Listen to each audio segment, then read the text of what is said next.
வாழ்க்கையில் சில சந்தர்ப்பங்களில் நாம் சில அவமானங்களை சந்திச்சே தீர வேண்டியிருக்கு.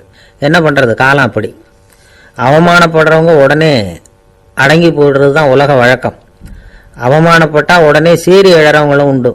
ஆனால் அதையே ஒரு சவாலாக எடுத்துக்கிட்டு முன்னுக்கு வர்றவங்களும் சில பேர் இருக்கிறாங்க. அவங்க ரொம்ப அபூர்வம். இன்றைக்கி மனோதத்துவ நிபுணர்கள்லாம் என்ன சொல்கிறாங்க தெரியுமா? அவமானப்பட்டுட்டா உடனே அடங்கி போயிடக்கூடாதான். அதையே ஒரு சவாலாக எடுத்துக்கிட்டு மனசில் ஒரு வைராக்கியத்தோடு முயற்சி பண்ணினா வாழ்க்கையில் எல்லாரும் முன்னேறலாமா. அவமானம்ங்கிறத நாம் வைராக்கியமாக மாற்றிக்கணும். அதுதான் வெற்றிக்கு வழி. நம்ம ஆளுங்க சில பேர் அவமானத்தை வைராக்கியமாக மாற்றிக்கிறது எப்படி தெரியுமா? நம்மகிட்ட ஒரு பையன் சொன்னான், எங்கள் அப்பா என்னை எல்லாருக்கும் முன்னாடி வச்சு திட்டுவிட்டார், பொறுப்பு இல்லாமல் ஊர் சுற்றுறேன்னு சொல்லி அவமானப்படுத்தி விட்டார். இனிமேல் நீ என் முகத்திலேயே முழிக்காதரா போடான்னு வேற சொல்லிவிட்டார்.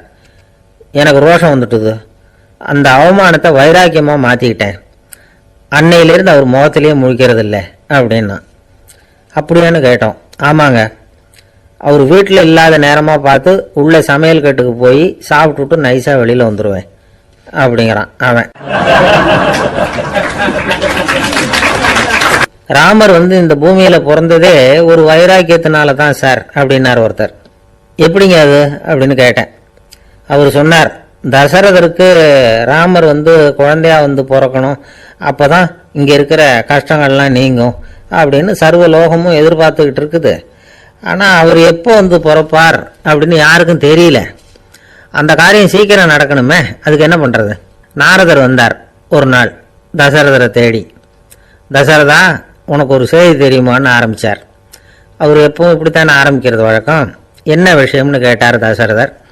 தசரதா, நீ அடிக்கடி உன்னோட தேரில் ஏறிக்கிட்டு தேவலோகத்துக்கு போகிற, அங்கே போகிற வர்ற எல்லாம் பண்ணிகிட்டு இருக்க, எல்லாம் சரி. தேவலோகத்துலேயும் உன்னை நல்லபடியாக தான் வரவேற்கிறாங்க. தேவேந்திரன் உன்னை பிரியமாக அழைச்சிட்டு போய் தன்னுடைய அரியாசனத்திலேயே தனக்கு பக்கத்திலேயே உட்கார வைக்கிறான். நீயும் சந்தோஷமாக உட்காந்து பேசிவிட்டு வந்துடுற. ஆனால் நீ இங்கே வந்ததுக்கு அப்புறம் அங்கே என்ன நடக்குது தெரியுமா உனக்கு அப்படின்னாரான் நாரதர். என்ன நடக்குது எனக்கு ஒன்றும் தெரியலையே அப்படின்னாரான் தசரதர். நாரதர்கிட்ட கிட்டத்தில் கேட்டிருக்கார், கொஞ்சம் சொல்லுங்கள் என்னது அப்படின்னு. அவர் நெருங்கி வந்தாரான் நாரதரும். மெதுவாக அவர் காதோட காதாக சொன்னாராம். அதாவது நம்ம பாஷையில் சொல்லப்போனால் பற்ற வைக்கிறார். நீ அங்கே தேவேந்திரங்கிட்ட உட்காந்து பேசிவிட்டு வந்த பிறகு நீ அங்கே உட்காந்துருந்த அரியாசனத்தை தண்ணி ஊற்றி கழுவி சுத்தப்படுத்துகிறாங்க. நீ என்ன அந்த அளவுக்கு சுத்தம் இல்லாத ஆளா, தினம் குளிக்காமையா இருக்கிற அப்படின்னாராம். தசரதருக்கு இது ரொம்ப அவமானமாக போயிட்டுது. அப்படியே செய்கிறாங்க அப்படின்னாராம். ஆமாம், நீ வேணும்னா நான் சொல்கிறது உண்மையா இல்லையா அப்படின்னு சோதனை பண்ணி பார்த்துக்கோ அப்படின்னாரான் நாரதர். உடனே தசரதர் இதுக்காகவே புறப்பட்டு தேவலோகம் போனார். அங்கே வழக்கம் போலவே இவரை கூப்பிட்டு உட்கார வச்சு பேசிக்கிட்டு இருந்தான் தேவேந்திரன். கொஞ்ச நேரம் பேசிக்கிட்டு இருந்துட்டு சரி நான் கிளம்புறேன்னு புறப்பட்டார். சரி, அவனும் வாசல் வரைக்கும் வழி அனுப்பி வச்சுட்டு உள்ளே போயிட்டான். தசரதர் வெளியில் கொஞ்ச நேரம் மறைஞ்சி இருந்துட்டு மெதுவாக உள்ளே எட்டி பார்த்தார் என்ன நடக்குதுன்னு. நாரதர் சொன்னது உண்மைதான். தசரதர் உட்கார்ந்துருந்த ஆசனத்தை அங்கே 2 தேவர்கள் கழுவி சுத்தப்படுத்திக்கிட்டு இருக்கிறாங்க. தசரதரால் இதை தாங்கிக்க முடியல. அவருக்கு ரொம்ப அவமானமாக போச்சு. நேராக கிடுகிடுன்னு தேவேந்திரங்கிட்டே போனார். நான் உட்காந்துருந்த இருக்கையே சுத்தம் பண்ணுறியே, நான் என்ன அந்த அளவுக்கு பாவியா அப்படின்னு கேட்டார். ரொம்ப கோபமாக கேட்டார். தசரதரே, மனுஷனுக்கு 3 கடன்கள் உண்டு. தேவ கடன், ரிஷி கடன், பித்ரு கடன். இதை தீர்க்காதவன் பாவியாகிறான். இதில் மகனை பெறுவதால் தான் பித்ரு கடன் தீரும். உனக்கு மகன் கிடையாது, அதனால நீ பாவி ஆகிற. பாவி உட்கார்ந்துருந்த இடம்ங்கிறதுனால அதை சுத்தம் செய்ய வேண்டியது எங்கள் கடமை அப்படின்னு நானும் தேவேந்திரன். இந்த இடத்துல தசரதருக்கு ஏற்பட்ட அவமானம் ஒரு வைராக்கியமாக மாறிச்சு. தேவேந்திரனே கேட்டுக்கோ, ஒரு மகனை பெற்ற பிறகுதான் இந்த சபையில் மறுபடியும் அடி எடுத்து வைப்பேன் அப்படின்னு சொல்லிவிட்டு போயிட்டாராம். போய் புத்திர காமேஷ் யாகம் பண்ணார். புத்திரர்கள் பிறந்தார்கள். இந்த கதையில் உள்ள கருத்து என்னன்னா, தேவேந்திரன் தசரதரை அப்படி அவமானப்படுத்தலைன்னா அவருக்கு இப்படி ஒரு வைராக்கியம் பிறந்திருக்குமா? யோசிச்சு பார்க்கணும். நமக்கு ஏற்படுகிற சில அவமானங்களையும் வைராக்கியமாக மாற்றிக்குவோம். அப்படி மாற்றிக்கிட்டோம்னா வாழ்க்கையில் முன்னேறலாம். ஜவஹர்லால் நேரு பிரதமராக இருந்த சமயம் அவர் ஒரு தடவை சென்னைக்கு வந்திருக்கிறார். இங்கே சில முக்கிய நிகழ்ச்சிகளில் கலந்துக்கிறதுக்காக வந்திருந்தார். ஆளுநர் மாளிகையில் ஒரு நாள் ராத்திரி தங்கி மறுநாள் புதுடெல்லி புறப்படுறதாக ஏற்பாடு. நிகழ்ச்சிகளெல்லாம் முடிச்சுக்கிட்டு ஆளுநர் மாளிகையில் தங்கியிருக்கிறார். அன்றைக்கு இரவு படிக்கிறதுக்கு ஒரு முக்கியமான புத்தகம் அவருக்கு தேவைப்பட்டது. அந்த சமயத்தில் உலக அளவில் ஒரு முக்கியமான பொருளாதாரம் சம்பந்தமான ஒரு புத்தகம் வெளியாகி இருக்கிற விஷயம் அவருக்கு தெரியும். அந்த புத்தகம் மெட்ராஸுக்கு வந்திருக்குமா, அது இங்கே கிடைக்குமா அப்படின்னு விசாரிச்சிருக்கிறார் நேருஜி. அவர் இப்படி கேட்ட உடனே அங்கே இருந்தவங்கெல்லாம் ரொம்ப பரபரப்பாக செயல்பட ஆரம்பிச்சுட்டாங்க. முக்கியமான இடங்கள்ல எல்லாம் விசாரிச்சிருக்கிறாங்க அந்த புத்தகம் உங்ககிட்ட இருக்கான்னு. சென்னையில் உள்ள கன்னிமாரா நூல் நிலையத்துக்கு எப்படியும் அந்த புத்தகம் வந்திருக்கணும் அப்படின்னு ஒரு நம்பிக்கை. அங்கே விசாரித்தாங்க. அந்த புத்தகம் 2 நாளைக்கு முன்னாடி தான் அங்கே வந்திருக்குது அப்படிங்கிற விஷயம் தெரிஞ்சுது. உடனே எல்லாரும் அங்கே ஓடினாங்க. அவங்களுக்கு இன்னொரு சந்தேகம், புத்தகம் வந்திருக்கு சரி, அது இந்த சமயத்தில் வேற யாரும் படிக்கிறதுக்கு எடுத்துகிட்டு போயிருக்கக்கூடாதே அப்படிங்கிற சந்தேகம் இருந்தாலும் மனசுக்குள்ள ஒரு தைரியம். இப்படி ஒரு புத்தகம் வெளிவந்திருக்கிற விஷயமே நேருஜி சொல்லி தான் நமக்கே தெரியும். அதுவும் இல்லாமல் உலக பொருளாதாரம் சம்பந்தமான ஏதோ ஒரு புத்தகம் அது. அதை போய் இந்த நேரத்தில் அவ்வளவு ஆர்வமாக யார் எடுத்துகிட்டு போயிட போகிறாங்க அப்படிங்கிற தைரியம். இந்த தைரியத்தோடு அந்த நூல் நிலையத்துக்கு ஓடினாங்க. புத்தகத்தை தேடினா அது கிடைக்கல, யாரோ எடுத்துகிட்டு போயிருக்கிறாங்க. நேருவுக்கு மட்டுமே தெரிஞ்சிருந்த அந்த புத்தகம் பற்றின விஷயம் சென்னையில் வேற ஒருத்தருக்கும் தெரிஞ்சிருக்குது. உடனே எல்லாரும் பரபரப்பாக அந்த அதுக்குன்னு இருக்கிற ரிஜிஸ்டர் இருக்குல்ல, பதிவேடு, அதை புரட்டி பார்க்குறாங்க யார் எடுத்துகிட்டு போகிறாங்கன்னு தெரிஞ்சுக்கிறதுக்காக. எடுத்துகிட்டு போனவங்க அதில் கையெழுத்து போட்டிருப்பாங்கல்ல, அதை பார்த்து யாருன்னு தெரிஞ்சுக்கலாம் அப்படிங்கிறதுக்காக தான் அதை புரட்டுறாங்க. அதோ அந்த புத்தகத்தோட பேர் பக்கத்தில் அதை எடுத்துக்கிட்டு போனவங்க கையெழுத்து உத்து பார்க்குறாங்க எல்லாரும். அதில் போட்டிருக்குது பேர் CN அண்ணாதுரை அப்படின்னு எழுதியிருந்தது. அவர் தான் பேரறிஞர் அண்ணா. நேரு படிக்க விரும்பின ஒரு புத்தகத்தை அதே நேரம் படிக்க விரும்பின இன்னொரு தலைவர் இவர். படிக்கிறதுல அவருக்கு இருந்த ஆர்வத்தை நாம் தெரிஞ்சுக்கணும்னா அதுக்கு எவ்வளவோ சம்பவங்கள் இருக்குது. கடைசி காலத்தில் அவர் அடையாறு மருத்துவமனையில் படுத்திருக்கிறார். அவருக்கு ஒரு முக்கியமான அறுவை சிகிச்சை செய்ய வேண்டியிருக்குது அவசரமாக. அமெரிக்காவிலேருந்து டாக்டர் மில்லர் வந்திருக்கிறார். அவர்கிட்ட கேட்குறார், டாக்டர் நாளைக்கே அறுவை சிகிச்சை செய்ய போகிறீங்களா அப்படின்னு. ஆமாங்கிறார் டாக்டர் மில்லர். நாளைக்கு மறுநாள் செஞ்சுக்கிறேனே அப்படின்னாரான் அண்ணா. ஏன் ஏதாவது நாள் பார்க்குறீங்களான்னு கேட்டிருக்கார். இல்லை, ஒரு புத்தகத்தை படிச்சுக்கிட்டு இருக்கிறேன், அதை நாளைக்குள்ளே முடிச்சிருவேன், அதுக்கப்புறம் நான் இறந்தாலும் கவலை இல்லை அப்படின்னாரான் இவர். அவர் தான் அறிஞர் அண்ணா. சங்ககால நூல்கள்லேருந்து சமீபத்தில் வந்த நூல்கள் வரைக்கும் எல்லாம் அவர் படிச்சிருக்கிறார். ஒரு திருமண விழாவில் அவர் பேசும்பொழுது சொன்ன விஷயம் இது. சங்க காலத்தில் காதலியை மணக்க விரும்புகிறவனுக்கு அவனுடைய தந்தை வீர சோதனைகள்லாம் வைப்பார். போய் புலிப்பல்லு கொண்டுக்கிட்டு வா, அப்போ தான் என் பொண்ணை கொடுப்பேன் அப்படின்னு சொல்லுவார். காதலன் உடனே காட்டுக்கு போவான், ஒரு புலியை கொன்று அதனுடைய பல்லை கொண்டுகிட்டு வருவான். அதை வீர பதக்கத்தில் பதிச்சு அவனுக்கு மாமனார் சூட்டுவார் கல்யாண சமயத்தில். இப்போலாம் காதலன் கிட்ட அப்படி சொல்ல முடியாது. இப்போலாம் காதலன் கிட்ட காட்டுக்கு போய் புலிப்பல் கொண்டுகிட்டு வான்னு யாராவது சொன்னால் புலி தான் மாப்பிள்ளையா வந்து சேரும் அப்படின்னார். ஒரு கடைக்கு போனேன், 5 ரூபா பணத்தை எடுத்து கொடுத்தேன். ஒரு தினசரி பத்திரிகையை கேட்டேன். அவர் உடனே அங்கே அடுக்கி வச்சிருந்த பத்திரிகையில் ஒன்று எடுத்து என் கையில் கொடுத்தார், வாங்கிக்கிட்டேன். மீதி பணத்தை எடுத்தார், அதையும் என் கையில் கொடுக்கணும்ல, கொடுக்கல. எதிரில் இருந்த பலகையில் வச்சு எடுத்துக்க சொன்னார். எப்பவும் அவர் அப்படி தான் பண்ணுவார். நானும் எடுத்துக்கிட்டு வந்துடுவேன். இவர் ஏன் இப்படி பண்ணுறாருங்கிறது எனக்கு ரொம்ப நாளாக ஒரு சந்தேகம். ஒரு நாள் அவர்கிட்டயே இதை கேட்டுவிட்டேன், ஏங்க நீங்கள் உங்கள் கடைக்கு வந்து பொருள்கள் வாங்குறவங்களுக்கு நீங்கள் பாக்கி சில்லறையை கொடுக்குறப்போ பலகையில் வச்சு விட்றீங்க, கையில் கொடுக்க மாட்டேங்கிறீங்களே ஏன் அப்படின்னு கேட்டேன்.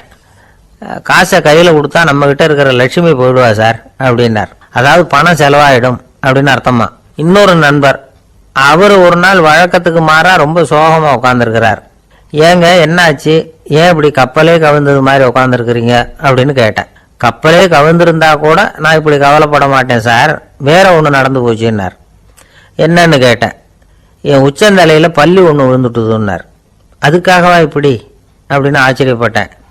ஆமாங்க, பள்ளி உச்சந்தலையில் விழுந்தா பலன் என்னன்னு பஞ்சாங்கத்தில் பார்த்தேன், மரணம்னு போட்டிருக்கு அப்படின்னு சொல்லிவிட்டு அவர் தொடர்ந்து கவலைப்பட ஆரம்பிச்சிட்டார். இப்படியும் ஒருத்தர், என் கூட வேலை பார்க்குற ஒருத்தர் எப்படி தெரியுமா, தினமும் வலது காலை வச்சு தான் ஆஃபீஸுக்கு உள்ள நுழைவார். என்னைக்காவது தவறுதலாக இடது காலை வச்சு உள்ளே வந்துட்டார்னா அன்னைக்கு பூரா மனசு சங்கடப்படுவார், எந்த வேலையும் சரியாக ஓடாது. கேரம் போர்டு ஆடுற ஒருத்தர் எப்போ ஆட உட்காந்தாலும் ஸ்ட்ரைக்கரை கை தவறி கீழே விழுற மாதிரி பண்ணி அதுக்கப்புறம் அதை எடுத்துக்கிட்டு ஆட உட்காருவார். ஏன்னா எப்போ ஒரு தடவை நிஜமாவே அது கை தவறி கீழே விழுந்திருக்குது. அன்னைக்கு பிரமாதமாக ஜெயிச்சுட்டார். உடனே ஒரு முடிவுக்கு வந்துட்டார், கை தவறுனா லாபம் அப்படின்னு. அதுக்கப்புறம் அதையே பழக்கமாக்கிக்கிட்டார். பூனை குறுக்க போனால் சகனம் சரியில்லைன்னு நினைக்கிறவங்க உண்டு. ஆனால் ஒருத்தர் எப்படி தெரியுமா, அவர் வெளியில் கிளம்புற சமயம் பக்கத்து வீட்டு ரேடியோவில் மியாவ் மியாவ் பூனை குட்டின்னு பாட்டு சத்தம் கேட்டால் கூட போதும், சகனம் சரியில்லைன்னு பிரயாணத்தை கேன்சல் பண்ணி விடுவார். இப்போ இவ்வளவு எதுக்கு சொல்கிறோம்னா, அளவுக்கு மீறின சகுன நம்பிக்கைகள் இருக்கு பாருங்க, இதோட பயமும் சேர்ந்துக்கிட்டதுன்னு வச்சுக்கோங்க, இது ஒருத்தருடைய மனநிலையை பாதிச்சிடும். இது உளவியல் நிபுணர்கள் சொல்கிற கருத்து. வாழ்க்கையே தடுமாற வச்சிரும். பாதுகாப்பு இல்லாத உணர்வு, ஒரு விதமான டிப்ரெஷன் மனநிலை, இதெல்லாம் தான் இதுக்கு காரணமாக அமையலாம். சில பேர் காய்கறி நறுக்க கத்தியை கையில் எடுத்தால் கூட நேரம் சரியா இருக்கா அப்படின்னு பார்த்துட்டு தான் வேலையை ஆரம்பிக்கிறது வழக்கம். அறிவு தான் மனசுக்கு வாத்தியாராக இருக்கணும். அப்போ தான் வாழ்க்கை நிம்மதியாக இருக்கும். அறிவு மனசு சொல்கிறபடியெல்லாம் கேட்க ஆரம்பிச்சுட்டுதுன்னா இடைஞ்சல் தான். ஒரு ராஜா இருந்தார். நாடு பூராவும் நிறைய மரங்களை நட்டு வளர்க்கணுங்கிறது அவரோட ஆசை. தானே அதுக்கு முன்மாதிரியா இருக்கணும்னு நினைச்சார். அரண்மனையை சுத்தி மரங்களை நட்டு வளர்த்தார். இதை பார்த்துட்டு ஜனங்களும் அவங்கவுங்க வீட்டை சுத்தி மரக்கன்றுகளை நட்டு வளர்த்தாங்க. கொஞ்ச காலத்துல ஊரு பூரா பசுமையா மாறிச்சு. எல்லாருக்கும் சந்தோஷமா இருந்தது. இது ஒரு பக்கம் இருக்கட்டும்.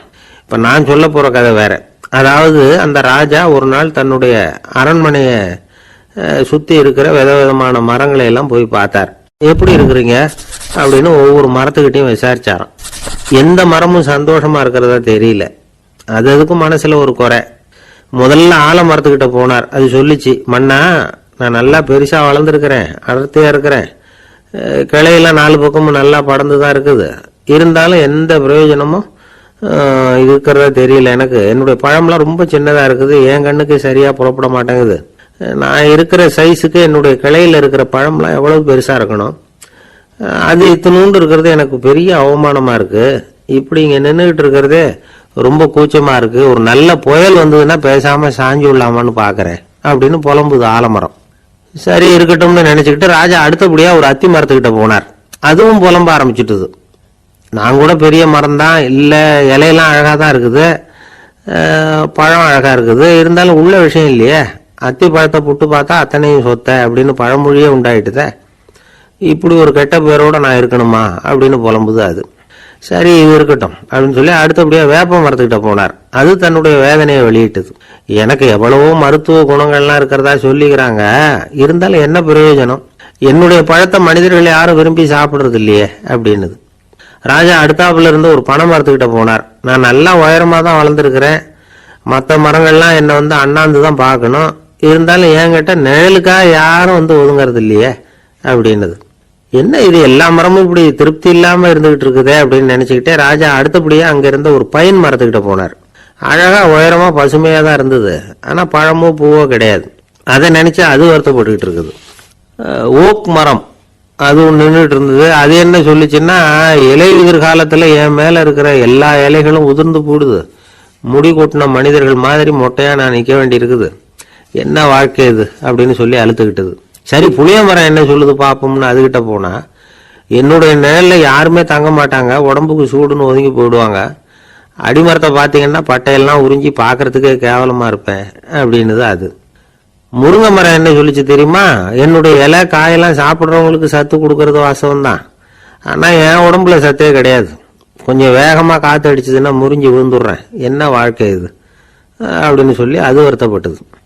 ராஜா யோசனை பண்ணார், என்ன இது மரங்கள் பூமியின் வரங்கள்னு சொல்றோம், மழை பெய்யறதுக்கு அதுதான் காரணம், பூமி செழிப்பா இருக்கிறதுக்கும் அதுதான் காரணம், வீடு கட்டுறதுக்கு மரம், நாற்காலி செய்ய உபயோகப்படுத்துறதுக்கும் அதுதான் உபயோகப்படுது, மனுஷனுக்கு வேண்டிய ஆகாரங்களையும் கொடுக்குது, இப்படிலாம் இருந்தும் எல்லா மரமும் நிம்மதி இல்லாம இருந்துகிட்டு இருக்குதே அப்படின்னு நினைச்சார். அப்போ அங்க இருந்த ஒரு மகிழ மரம் அவர் கண்ணுல பட்டது. அந்த மரம் மட்டும் கொஞ்சம் நிம்மதியா மகிழ்ச்சியா இருக்கிறது மாதிரி தெரிஞ்சுது. உடனே ராஜா அதுகிட்ட போனார். உனக்கு மனசுல எதுவும் குறை இல்லையான்னு கேட்டார். இல்ல நான் சந்தோஷமா தான் இருக்கேன்னு அந்த மகிழ மரம். அப்படியான்னு ஆச்சரியமா கேட்டார் ராஜா. ஆமா மன்னா, இந்த இடத்துல நீங்க ஒரு முருங்கை மரத்தையோ வேப்ப மரத்தையோ கூட நட்டிருக்கலாம், ஆனா இந்த இடத்துல நடுறதுக்கு என்ன தேர்ந்தெடுத்திருக்கிறீங்க, அதுவே எனக்கு பெருமை, அதுவே எனக்கு திருப்தி அப்படின்னு தான் மகிழ மரம். மகிழ மரம் சாதாரணமாக தான் இருக்கும், இளம் மஞ்சள் நிறத்துல பூக்கள், அது காய்ந்தும் மனம் வீசும். மகிழ மரம் மாதிரி மன திருப்தியோட வாழறதுக்கு நாம கத்துக்கணுமா. நாம இந்த உலகத்துல ஒரு நாயாவோ நரியாவோ கூட பிறந்திருக்கலாம், மனுஷனா பிறந்திருக்கிறோம், அதுவே பெருமை தானே. இந்த நிறைவு தான் மகிழ்ச்சியின் ரகசியம். ஒரு பையன் அப்பா கிட்ட போய், அப்பா நீங்க இந்த உலகத்துல ஒரு மனுஷனா பிறந்தது என்னோட அதிர்ஷ்டம் நானா. ஏண்டா அப்படி சொல்றேன்னு இருக்காரு அப்பா. நீங்க ஒரு கரடியா பிறந்திருந்தா இந்நேரம் நானும் ஒரு கரடி குட்டியா தானே இருந்திருப்பேன் அப்படின்னு நானா பையன். ஒரு விவசாயி விதைக்கிறதுக்காக வயல்வெளி பக்கம் போறார். விதைகளை அள்ளி வீசினார். அப்ப என்ன ஆச்சுன்னா, சில விதைகள் பாதை ஓரத்துல விழுந்தது, சில விதைகள் முள் செடிகள் மண்டி இருந்த புதருக்கு இடையில விழுந்தது, சில விதைகள் நல்ல நிலத்துல விழுந்தது. பாதை ஓரத்துல விழுந்த விதை என்ன ஆச்சுன்னா, அதெல்லாம் பறவைகள் கண்ணில் போட்டுட்டுது, உடனே உட்காந்து கொத்தி தின்னுட்டு போட்டுது. அதிகமா மண் இல்லாத பாறை பகுதியில் விழுந்த விதையெல்லாம் லேசா வேர் விட்டு முளைக்க ஆரம்பிச்சுது. அதுக்கப்புறம் வேறு கீழேயும் ஆழமா போக முடியல, மேலேயும் சூரிய வெப்பம் அதிகம் தாங்க முடியல, எல்லாம் காஞ்சி கருகி போட்டுது. புதர் பகுதியில் சில விதைகள் விழுந்தது இல்லையா, முள் செடிகள் காடா மண்டி போயிருந்தது. அதனால முளைச்சி வர்ற செடிக்கு நெருக்கடி அதிகமாக போட்டுது, சரியா வளர முடியல, விளைச்சலும் சரியா இல்லை. நல்ல நிலத்துல விழுந்த விதைகள் மட்டும் நல்லா முளைச்சது, நல்லா வளர்ந்தது, விளைச்சலும் பிரமாதமா இருந்தது. இந்த கதையை சொல்லிவிட்டு கேட்க செவியுள்ளோர் கேட்கட்டும் அப்படிங்கிறார் இயேசு பெருமான். ஆமா, இயேசு கடலில் நின்ற படகு ஒண்ணுல உட்கார்ந்துருக்கிறார். கடற்கரையில ஏராளமான மக்கள் உட்கார்ந்துருக்கிறாங்க.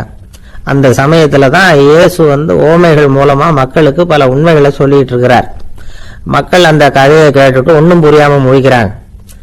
அத கவனித்த இயேசு அந்த ஓமையை விளக்க ஆரம்பிச்சார். இதுல அந்த விதைக்கிறவர் தான் இறைவன். அவருடைய வார்த்தைகளை விதைக்கிறார். அந்த வார்த்தைகளை கேட்கிற மக்கள் அந்த விழுந்த விதைகள் மாதிரி 4 வகையானவர்கள்.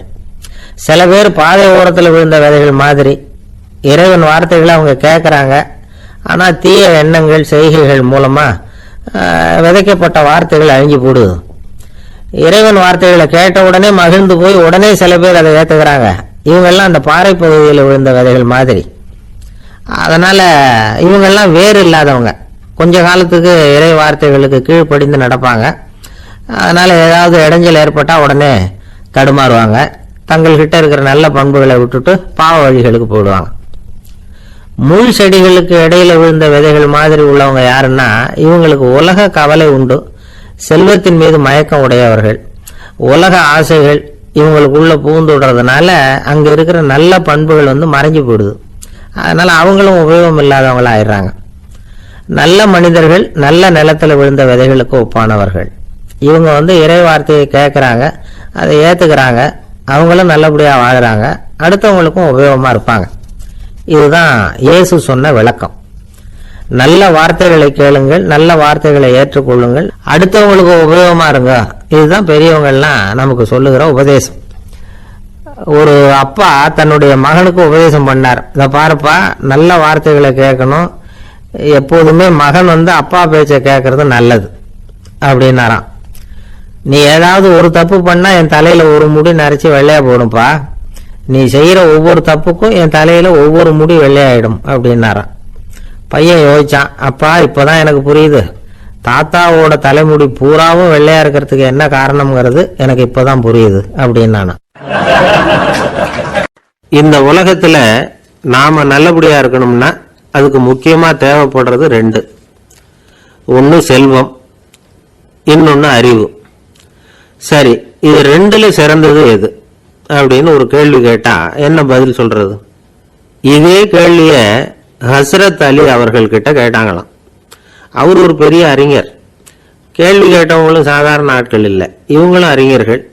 ஒரு நாள் ஹஸ்ரத் அலி அவர்கள்கிட்ட 10 அறிஞர்கள் வந்தாங்களாம். ஐயா, நாங்க 10 பேரும் உங்ககிட்ட ஒரே கேள்வியை தான் கேட்க வந்திருக்கிறோம், ஆனா எங்க 10 பேருக்கும் நீங்க தனித்தனியா பதில் சொல்ல முடியுமா அப்படின்னு கேட்டிருக்காங்க. அதாவது அவங்க ஒரே கேள்விக்கு இவர்கிட்ட இருந்து 10 விதமான பதில் எதிர்பார்க்கறாங்க. சரி கேளுங்க, என்ன கேள்வி அப்படின்னாரு அவர். அப்பதான் அவங்க கேட்டாங்களாம், செல்வம் அறிவு இது 2ல சிறந்தது எது? இதுதான் கேள்வி. ஹஸ்ரத் அலி என்ன பண்ணார் தெரியுமா? அவங்கள ஒவ்வொருத்தரா கூப்பிட்டார். ஒவ்வொரு விதமான பதில சொல்லி அனுப்புனார். முதல்ல ஒருத்தரை கூப்பிட்டார், சொன்னார், அறிவுங்கிறது தீர்க்க தரிசிகள், ஞானிகள், மகான்கள் இவங்களோட பரம்பரை சொத்து. ஆனா செல்வம்ங்கிறது கொடுங்கோலரின் ஆயுதம். அதனால அறிவு தான் சிறந்தது அப்படின்னார். ரெண்டாவது ஆளை கூப்பிட்டார். உங்ககிட்ட செல்வம் இருந்தா நீங்க தான் அதை காப்பாற்றணும். ஆனா அறிவு உங்களை எப்பவும் காப்பாற்றும். ஆகவே அறிவு தான் சிறந்தது அப்படின்னார். மூணாவது ஆளை கூப்பிட்டார். செல்வந்தனுக்கு எப்போதும் விரோதிகள் அதிகம், ஆனா அறிஞனுக்கு நண்பர்கள் அதிகம். அதனால அறிவு தான் சிறந்ததுன்னார். அடுத்தவரை கூப்பிட்டார். செல்வம் அடுத்தவங்களுக்கு கொடுக்க கொடுக்க குறையும், ஆனா கல்விங்கிறது அதிகரிச்சுக்கிட்டே வரும், கொடுக்கறதுனால குறையாது. அதனால அறிவு தான் சிறந்ததுன்னார். இன்னொருத்தரை கூப்பிட்டார். அறிவு உள்ளவன் எப்பவும் அதை அடுத்தவங்களுக்கு வாரி வழங்கிக்கிட்டே இருப்பான். அதனால அவங்ககிட்ட தாராளத்தன்மை இருக்கும். ஆனா செல்வந்தன் கிட்ட கஞ்சத்தனம் தான் இருக்கும். அதனால அறிவு தான் சிறந்ததுன்னார். ஆறாவது நபரை கூப்பிட்டார். செல்வத்தை கள்வர்கள் திருடிட்டு போக முடியும், ஆனா அறிவை அப்படி திருடிட்டு போக முடியாது அப்படின்னார். ஏழாவது நபரை கூப்பிட்டார். செல்வம் கால ஓட்டத்துல அழிஞ்சிரும், ஆனா அறிவை கால ஓட்டம் ஒன்றும் பண்ண முடியாது. ஆகவே அறிவே சிறந்ததுன்னார். எட்டாவது ஆளை கூப்பிட்டு சொன்னார், செல்வத்துக்கு எப்பவும் எல்லை உண்டு, நிறை உண்டு, அளவு உண்டு, கணக்கு உண்டு. ஆனா அறிவுக்கு அப்படிப்பட்ட எல்லை எதுவும் கிடையாது. அதனால அதுதான் சிறந்ததுன்னார். அடுத்தவனை கூப்பிட்டார். செல்வம் உள்ளத்துல உள்ள ஒளியை போக்கிவிடும், இருட்டை உண்டாக்கிவிடும், விழுந்த மனப்பான்மையை குறுகலாக்கிவிடும். ஆனா அறிவு அப்படி இல்லை, இருண்ட உள்ளத்துல ஒளியை பாய்ச்சி அதை விசாலப்படுத்துது. அதுதான் சிறந்ததுன்னார். கடைசியா 10வது நபரை கூப்பிட்டார். செல்வம் மனசுல செருக்கை உண்டாக்குது, ஆணவத்தை ஏற்படுத்துது. அதனால நானே கடவுள்னு நினைக்கிற அளவுக்கு மனுஷனை தாழ்த்தி விடுது. ஆனா அறிவு பணிவையும் பண்பாட்டையும் வளர்க்குது. அதனால அறிவு தான் சிறந்ததுன்னார். ஆக இப்படி 10 பேருக்கும் 10 விதமா பதில் சொன்னது மூலமா ஹஸ்ரத் அலி அவர்கள் அறிவு தான் செல்வத்தை விட சிறந்தது அப்படிங்கிறதுக்கு 10 காரணங்களை சுட்டி காட்டியிருக்கார். அந்த அறிஞர் 10 பேர் கேட்ட ஒரே கேள்விக்கு 10 பதில சொன்னார். நமக்கு வேண்டிய ஒருத்தர் 10 பேர் கேட்ட கேள்விக்கு ஒரே பதில சொல்லி சமாளிச்சார். கேள்வி என்ன தெரியுமா? என்கிட்ட வாங்கின கடனை எப்பயா திருப்பி கொடுக்க போற? இதுதான் அந்த 10 பேரும் கேட்ட ஒரே கேள்வி. இந்த மாசம் 26ஆம் தேதி தந்துடுறேன் அப்படிங்கிற ஒரே பதில சொல்லி அவ்வளவு பேரையும் இவர் அனுப்பி வச்சுட்டாராம். எல்லாரும் போனதுக்கு அப்புறம் இவரை தனியா கூப்பிட்டு கேட்டிருக்கிறாங்க. அது என்ன சார் கணக்கு, 26ஆம் தேதி அன்னைக்கு என்ன அதிசயம் நடக்க போகுது அப்படின்னு கேட்டிருக்காங்க. அதிசயம் அன்னைக்கு இல்ல, அதுக்கு முத நாளே நடக்க போகுதுன்னாராம். விவரமா சொல்லுங்கன்னு இருக்காங்க. வேற ஒண்ணும் இல்லைங்க, 26ஆம் தேதி தானே எல்லாரையும் வர சொல்லி இருக்கிறேன், அதுக்கு முத நாளே நான் புறப்பட்டு தலைமறைவாயிட போறேன் அப்படின்னாராம் ரொம்ப பெருமையா. பக்தின்னு சொல்றோம் இல்லையா, அது 3 வகைப்படும் அப்படிங்கிறார் ஒரு பெரியவர். அது என்ன 3 வகைன்னா, தெய்வ பக்தி, அடியார்கள் பக்தி, குரு பக்தி. அடியார் பக்தியை விட தெய்வ பக்தியை விட குரு பக்தி தான் ரொம்பவும் சிறந்ததுங்கிறார் அவர். தெய்வத்துக்கிட்ட செஞ்ச பாவம் குருநாதர்கிட்ட தீர்ந்துருமா, குருநாதர்கிட்ட செஞ்ச பாவம் தெய்வத்துக்கிட்ட போனாலும் தீராதான். இப்படி பெரியவங்கெல்லாம் சொல்லி வச்சிருக்கிறாங்க. ஒரு காடு, அங்க அயோத தௌமியர் அப்படின்னு ஒரு தபோதனர், அவரு பல மாணவர்களை ஒன்னா சேர்த்து ஒரு குருகுலம் நடத்திக்கிட்டு இருக்கிறார். பல தரப்பட்டவங்க பல திறப்பட்டவங்க மாணவர்கள் அதுல சேர்ந்து படிச்சுக்கிட்டு இருக்கிறாங்க. பாஞ்சால ராஜகுமாரன் ஒருத்தனும் அந்த குருகுலத்துல சேர்ந்து படிச்சுக்கிட்டு இருக்கிறான். அவன் பேரு ஆருணி, பெரிய இடத்து புள்ள, இருந்தாலும் படுப்புல ரொம்ப கெட்டிக்காரனா இருந்தான். அவன் தான் அங்க முதல் மாணவன். ஒரு நாள் குருநாதர் அந்த அரசகுமாரனை கூப்பிட்டார். நம்ம குருகுலத்துக்கு சொந்தமான வயல்ல தண்ணீர் பெருகி வெள்ளம் பயிரை அழிக்குதான், அதனால நீ போய் மடையை அடைச்சிட்டு வந்துரு அப்படின்னார். அந்த அரசகுமாரன் உடனே புறப்பட்டான்.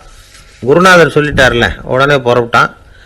நான் பெரிய இடத்து பிள்ளையாச்சே, ராஜகுமாரனாச்சே, ரொம்ப செல்வாக்கூட வளர்ந்தவனாச்சே, நான் போய் வயல்ல இறங்கி வேலை செய்யறதா அப்படின்னுலாம் அவன் நினைக்கல.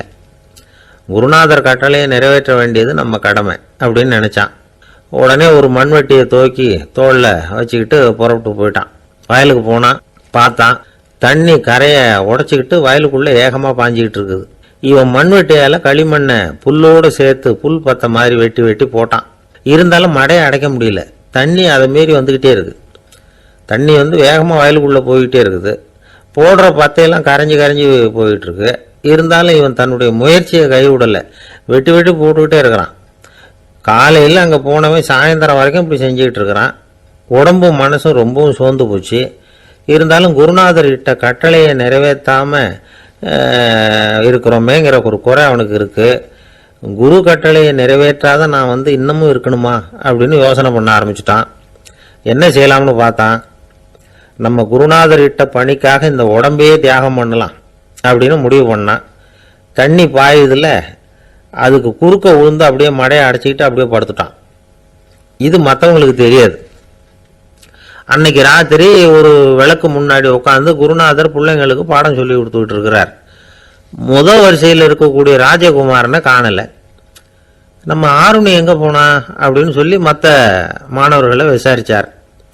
இப்போ அவங்க சொன்னாங்க, சுவாமி அவன் காலையில் வயலுக்கு வந்து மடையை அடைக்கிறதுக்காக போனான், நீங்கள் தான் போக சொன்னீங்க, இன்னும் திரும்பி வரல அப்படின்னு அவர் பையன்.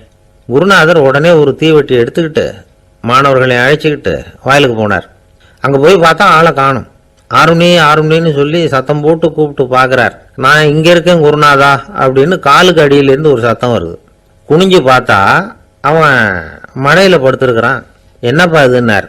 காலையிலேருந்து இந்த மடையை அடைச்சி பார்த்தேன் சுவாமி, முடியல, அதனால் இப்படி குறுக்க படுத்துட்டேன். என்னை தாண்டறதுக்கு பயந்து போய் தண்ணியை தேங்கி நின்றுட்டுது அப்படின்னா. அவனுடைய குரு பக்தியையும் அவனை தாண்டறதுக்கு அஞ்சு நிற்கிற தண்ணி தேக்கத்தையும் பார்த்துட்டு எல்லாரும் ரொம்ப ஆச்சரியப்பட்டு போயிட்டாங்களாம். ஆருணி எழுந்திரிச்சு வா அப்படின்னு கூப்பிட்டாரான் குருநாதர். அவன் தண்ணீரை பொழந்துக்கிட்டு எழுந்திரிச்சு வந்தானான்.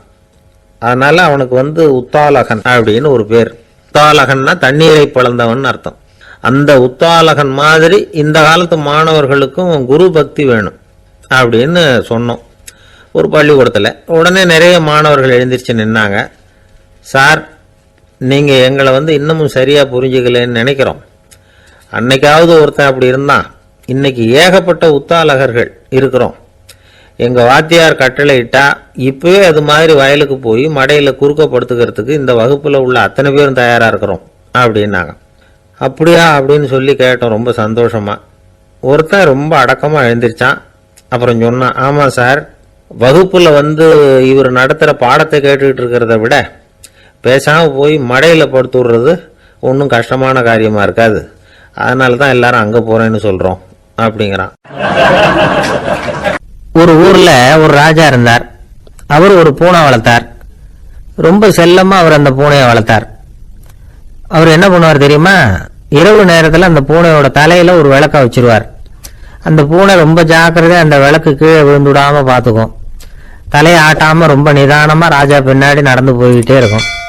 அந்த விளக்கு வெளிச்சத்தில் எல்லா வேலைகளையும் செஞ்சிருவார். கையில் ஒரு விளக்கை தனியாக எடுத்துகிட்டு போக வேண்டிய அவசியமே இல்லை.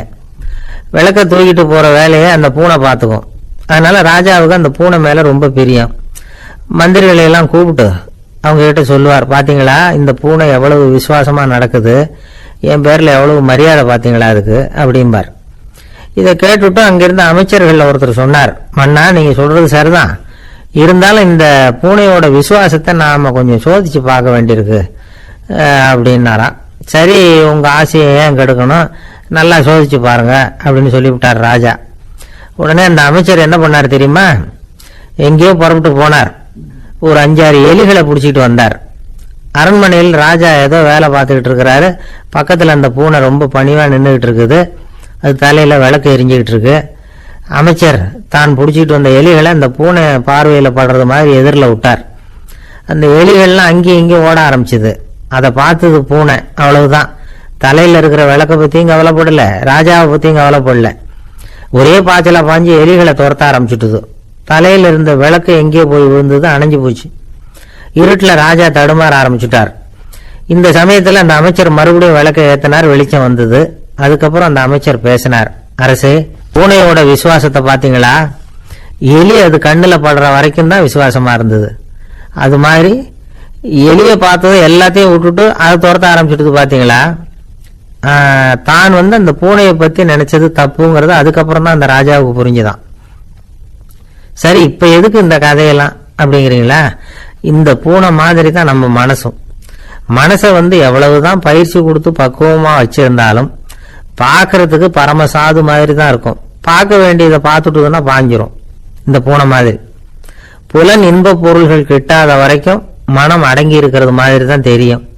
கொஞ்சம் வாய்ப்பு கிடைச்சாலும் அது குதிக்க ஆரம்பிச்சிடும், தப்பு பண்ண ஆரம்பிச்சிடும். பெரிய பெரிய முனிவர்கள் வாழ்க்கையில் நடந்த வீழ்ச்சி இதை தான் நிரூபிக்குது. புலன்களின் ஆற்றல் அதிகம், அதனால மனக்கட்டுப்பாடு பயிற்சிகள்ல ரொம்ப எச்சரிக்கையா இருக்கணுங்கிறார் சுவாமி சிவானந்தர். மது பழக்கத்தையே விட்டுட்டேன்னு உறுதியா இருப்பான். கடை கண்ணுல பட்டுட்டுதுன்னா காலை அவனை கேட்காமலே இழுத்துட்டு உள்ள போயிடும். இதுதான் மனசுங்கிறது. அதுதான் அந்த ராஜா வளர்த்த பூனை. நம்மால் ஒருத்தன் அந்த ராஜா பூனை தலையில விளக்க வச்சது மாதிரி இவன் தன்னுடைய தலையிலேயே ஒரு விளக்க ஏற்றி வச்சுக்கிட்டு என்னத்தையும் தேட ஆரம்பிச்சான். தேடிக்கிட்டு இருக்கிறான். தலையை ஆட்டாம நிதானமா நடந்து ரொம்ப நேரமா தேடிட்டு இருக்கிறான். அந்த சமயம் அங்க வந்த ஒருத்தர் என்னத்தை தேடுறீங்கன்னு கேட்டார். அதுதான் மறந்து போச்சு அப்படின்னு இழுத்தான். சரி, கொஞ்சம் இப்படி உட்காருங்க, ஞாபகம் வந்ததும் தேட ஆரம்பிக்கலாம் அப்படின்னாரு அவரு. இவன் கொஞ்ச நேரம் உட்காந்து யோசிச்சான். அப்புறம் திடீர்னு எழுந்திரிச்சான். ஞாபகம் வந்துட்டுதுன்னா. என்னன்னு கேட்டார். எங்க வீட்டுல இருந்த விளக்க எங்க வச்சேன்னு தெரியல, அதுதான் தேடிட்டு இருக்கிறேன், ஏற்றி வைக்கலாம்னு பாக்குறேன் அப்படின்னா. ஒரு ஊர்ல ஒரு ராஜா இருந்தார். அந்த ராஜாவுக்கு ஒரு மந்திரி. ராஜா ரொம்ப நியாயமானவர், நேர்மையானவர், கண்டிப்பானவர். தப்பு செய்யறது யாரா இருந்தாலும் தண்டனை கொடுப்பார். வேண்டியவங்களுக்கு ஒரு நியாயம், வேண்டாதவங்களுக்கு ஒரு நியாயம்ங்கிறதெல்லாம் அவர்கிட்ட கிடையாது.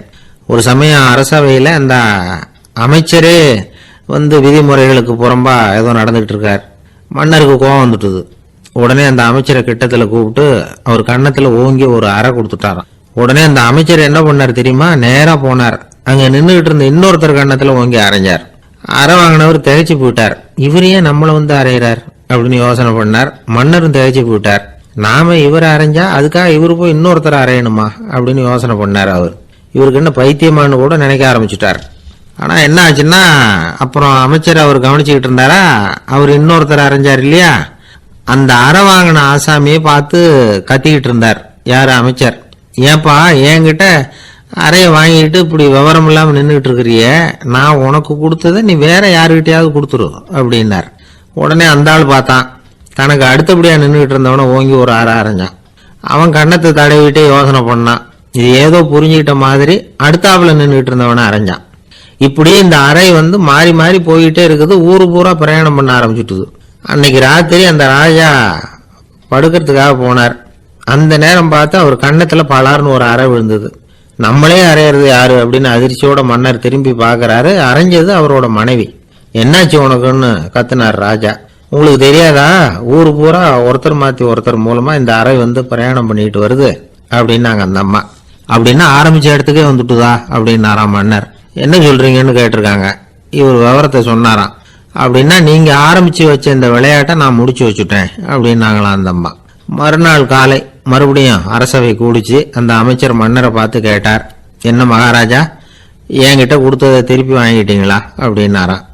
இப்படி நடக்கும்னு நான் எதிர்பார்க்கவே இல்லைன்னார் மன்னர். ஆனா நான் எதிர்பார்த்தேன். அது எங்க போயிட போகுது, ஊர் பூரா சுத்தி கடைசியில உங்ககிட்ட தான் சேரும் அப்படிங்கறது எனக்கு தெரியும் அப்படின்னார் அமைச்சர். இந்த கதை வேடிக்கையா இருந்தா கூட இதுல உள்ள கருத்து முக்கியமானது. இந்த உலகத்துல பல கருத்துக்கள் இப்படிதான் மாறி மாறி சுத்தி வந்துகிட்டே இருக்குது. நம்மாலும் ஒருத்தன் தன்னுடைய நண்பன் ஒருத்தனை கடத்தெருல பார்த்தான். உடனே ஓடி போய் பலார்னு ஒரு அறை கொடுத்தானா. அவன் கண்ணத்தை தடவிட்டு ஏன்டா என்ன அரைஞ்சேன்னு கேட்டிருக்கான். நீ ஏன்டா என்ன முட்டாள்னு என் மனைவிட்ட போய் சொன்ன அப்படின்னு இருக்கான் அவன். உன்னை ஒரு முட்டாள்னு சொன்னதுக்காகவா நீ என்ன அரைஞ்ச அப்படின்னு கேட்டிருக்கான் இவன். டேய், நான் அதுக்காக அறையலப்பா, அது ஒரு பெரிய ரகசியம். நான் முட்டாள்ங்கிறது அந்த ரகசியத்தை நீ ஏன் எங்க வீட்டுல போய் சொன்ன, அதுக்காக தான் அரைஞ்சேன் அப்படின்னு நான் அவன். துருக்மேனியாவில் அஷ்காபாத் அப்படின்னு ஒரு நகரத்துல ஒரு புவியியல் விஞ்ஞானி இருந்தார். அவரு ஒரு நாய்க்குட்டி வளர்த்தார். ஒரு நாள் முன்னிரவு நேரம் ஒரு மேஜைக்கு முன்னாடி உட்கார்ந்து அந்த விஞ்ஞானி ஏதோ கணக்கு போட்டுக்கிட்டு இருக்கிறார். அவருக்கு ஒரு சின்ன பெண் குழந்தை, அது தொட்டில தூங்கிட்டு இருக்குது. அந்த நாய்க்குட்டியும் ஒரு மூலையில படுத்து அது பாட்டுக்கு தூங்கிட்டு இருந்தது. ஒரே அமைதி. அந்த நேரத்துல திடீர்னு அந்த நாய்க்குட்டி துள்ளி எழுந்திருச்சது. நேரா குழந்தைகிட்ட ஓடிச்சு. அந்த குழந்தைய அது போட்டிருந்த ட்ரெஸ்ஸோட சேர்த்து கவ்வி தூக்குச்சு. தூக்கிக்கிட்டு வாசல் பக்கம் ஓடிச்சு. நாய்க்குட்டி குழந்தைய கவ்வி தூக்க முடியுமாங்கிற சந்தேகம் உங்களுக்கு இல்லையா? நீங்க நம்ம ஊர் நாய்க்குட்டியவே பார்த்து பழக்கப்பட்டிருக்கீங்க. அதனால நம்புறதுக்கு சிரமமா இருக்கும். அந்த ஊர்ல எல்லாம் அது ரொம்ப ஸ்ட்ராங்கா இருக்கும், ஒரு ஏதோ கண்ணுக்குட்டி மாதிரி இருக்கும். விஞ்ஞானி அதை பார்த்துட்டார். உடனே அந்த நாய்க்கு வெறி பிடிச்சிட்டுதுன்னு முடிவு பண்ணிட்டு தன்னோட கை துப்பாக்கி எடுத்துக்கிட்டு ஓடி வந்தார். அவர் வெளியில நாய்க்குட்டி எங்க அப்படின்னு பார்த்து தேடுறார். அந்த நேரத்துல அந்த வீடு இடிஞ்சு விழுது. காரணம் பூமி அதிர்ச்சி. இப்படி பூமி அதிர்ச்சி உண்டாக போகுதுங்கிறது அந்த நாய்க்குட்டிக்கு முன்னாடியே தெரிஞ்சு போச்சு. அதுதான் குழந்தைய தூக்கிட்டு வெளியில ஓடி வந்திருக்குது. அது மூலமா அந்த குடும்பத்தையே காப்பாத்தி இருக்குது அந்த நாய்க்குட்டி. இந்த சம்பவம் நடக்கிறதுக்கு 3 நாளைக்கு முன்னாடியே சில பிராணிகளுக்கு இப்படி நடக்க போகுதுங்கிறது தெரிஞ்சிருக்குதான்.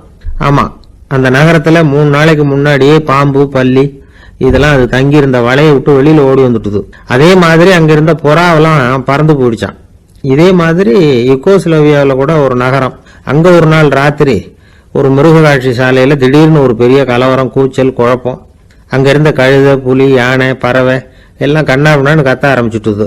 நீர் யானை அதுக்குன்னு போட்டிருந்த தடுப்பையே தாண்டி குதிச்சு வெளியில வந்துட்டுதான். மறுநாள் தான் எல்லாருக்கும் விஷயம் புரிஞ்சுது. அடுத்த நாள் காலையில அங்க பூமி அதிர்ச்சி உண்டாயிட்டுது. இப்ப பாருங்க, அதாவது மனுஷனை போய் தீர்க்க தரிசி அது இதுன்னு சொல்லிட்டு இருக்கிறோம். இவனை விட அது பரவாயில்லைன்னு தோணுது. அதாவது மிருகங்கள் ஒண்ணு நடக்க போகுதுங்கிறத முன்னாடியே புரிஞ்சுக்குதே. சரி, இதெல்லாம் எப்படி அது முன்கூட்டி புரிஞ்சுக்குது? அதுதான் படைப்பு ரகசியம். அதை கண்டுபிடிக்கிறதுக்கு தான் மனுஷன் ஆராய்ச்சி பண்ணிட்டு இருக்கிறான். விஞ்ஞானிகளோட ஆராய்ச்சியெல்லாம் ஒரு பக்கம் இருக்கட்டும், வீட்டுக்குள்ளேயே சில ஆராய்ச்சி பண்ணி பாருங்களேன். இப்ப சில யோசனை சொல்லி அதை சோதனை பண்ணி பாருங்க அப்படின்னு ஒருத்தர் சொன்னாராம். அதாவது இப்ப மழை வருமா வராதா அப்படின்னு தெரிஞ்சுக்கணுமா, உடனே ஒரு பூனைக்குட்டி பின்னாடியே மெதுவா போய் அது என்ன செய்யுதுன்னு கவனிச்சு பார்க்கணும். பூனைக்குட்டி தன்னோட பாதத்தினால சுகத்துல அப்படி கீறிக்கிட்டு இருக்கும். அப்படி கீறினா கண்டிப்பா மழை வரும். சில சமயம் பூனைக்குட்டி அப்படி மல்லாந்து படுத்துக்கிட்டு பாதத்தை உயர தூக்கும், அப்படியும் இப்படியும் புரளும். இப்படி செஞ்சதுன்னா அன்னைக்கும் மழை இருக்காது. அதனால முன்னாடி இருந்தது மழை வர்றதுக்கு அறிகுறி, இது மழை இல்லைங்கிறதுக்கு அறிகுறி. பறவைகள், பிராணிகள் இதுகளோட நடவடிக்கைகளை பார்த்துட்டு அதையெல்லாம் அடிப்படையாக வச்சுதான் காலநிலையை கண்டுபிடிக்கிற கருவிகளை கண்டுபிடிச்சிருக்கிறாங்க. வாத்து இருக்குல்ல, சில சமயம் தன்னோட அழகை தன்னோட இறகுகள்ல அப்படியே புதைச்சிக்கும். அப்படி செஞ்சா குளிர்காலம் வரப்போகுதுன்னு அர்த்தம். பருவநிலை குளிரா மாறப்போகுதுங்கிறதுக்கு இதுதான் அறிகுறி. சிட்டுக்குருவி இருக்குதுல்ல, அதெல்லாம் பூவியில ஊர்ந்து புரளும், சிறகுகளை படபடன்னு அடிச்சுக்கும். அப்படி செஞ்சா மழை வரப்போகுதுன்னு அர்த்தம். ஒண்ணு மட்டும் நாம நல்லா தெரிஞ்சுக்கணும், இயற்கையின் சீற்றம்னு சொல்றோம் இல்லையா, இயற்கை ஏன் நம்ம மேல கோவப்படுது? இயற்கையை நாம அனுசரிச்சு போறதில்ல, அதனால கோவப்படுது. காடுகளை அழிக்கப்படாது, விலங்குகளை கொல்லப்படாது, இயற்கை ஏற்படுத்தி வச்சிருக்கிற சமநிலையை கெடுக்கப்படாது. அதை புரிஞ்சுக்கிட்டு வாழ்ந்தோம்னா பூமியும் நடுங்காது, நாமளும் நடுங்க வேண்டிய அவசியம் இருக்காது. ஒருத்தர் இருந்தார், சாராய கடைக்கு போனாராம், நிறைய சாப்பிட்டார். அப்புறம் சொன்னார், இது ரொம்ப அற்புதமான சரக்கு போல இருக்கு. உள்ள போன உடனே இந்த பூமியே நடுங்கிறது மாதிரி இருக்கு எனக்கு அப்படின்னாராம். இதுக்கு கடைக்காரர் சொல்லியிருக்கார், நீங்க சாப்பிட்டது வெறும் பச்சை தண்ணி தாங்க, இப்ப ஏற்பட்டிருக்கிறது நிஜம் பூமி அதிர்ச்சி அப்படின்னா.